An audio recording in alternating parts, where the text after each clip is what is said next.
When I was young, I never wanted to eat my vegetables. Not much of a surprise that the leafy greens were a tint of chlorophyll a little too repulsive for me. Little kids are starving in the world, they'd say, and at the thought of others suffering, I couldn't turn away. But back then, I didn't know that simply eating would make me feel guilty one day. You may not tell by looking at me, but like most girls my age, I'm a little too concerned about what I weigh. When I was young, I used to put on fashion shows for my mom. I'd spend hours scouring the scratched and scuffed computer trying to find the perfect song.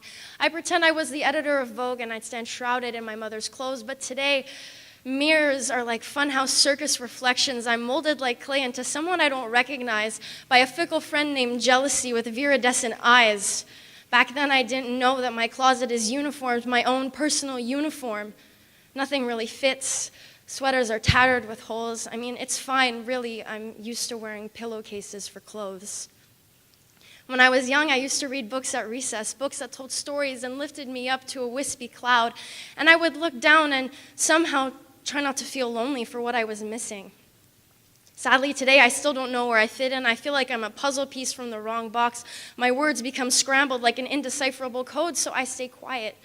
And I read the words on the pages because books are like my armor, forged in parchment and ink. I am the breeze and I linger and drift, but I know that if I disguise I'm lonely with I'm busy, I'll blink and I'll have missed it. When I was young, I tried to have a diary, but it never really worked. Pages upon pages etched with scrawls of a 10-year-old's unrequited love and sketches of the few things I could actually draw. It was mostly empty. I thought my life was pretty uneventful. I don't write anymore.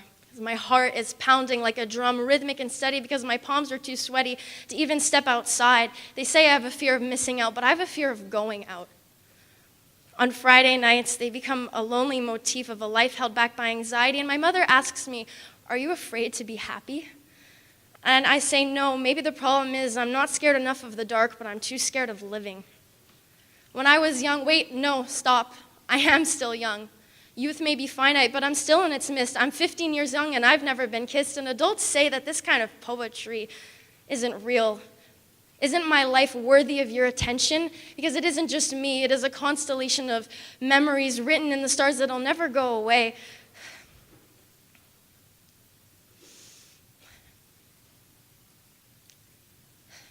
I'm angry. But it's a kind of anger that sizzles and fizzles and burns out like a sparkler on a cake before I ever really get to the end. The part where my skin turns red and I finally say what I've been meaning to. So will anything change, even if we want it to?